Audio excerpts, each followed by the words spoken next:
happens have for the way we do research and development. First thing is we're trying to get beyond supply and demand in areas like governance and accountability.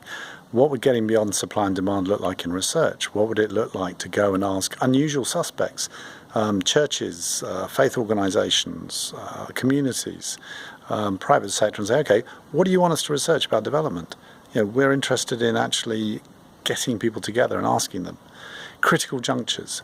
How good are we at using these big shocks and moments of opportunity and using research to make sure that they lead to good, positive change? Things like Brexit, the Turkish coup, which has just been going on this week.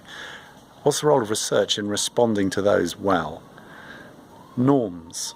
That in many cases the big shifts in development are about the way we see each other, the way we see life, not about specific policies or the way governments spend money.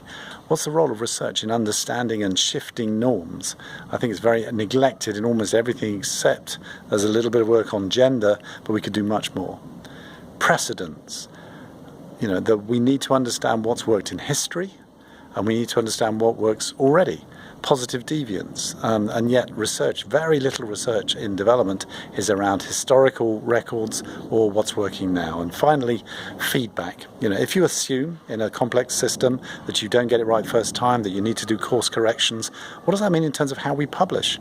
That if all documents are living documents, if they're going to change, we should stop doing this kind of tablets of stone. This is the final word on anything.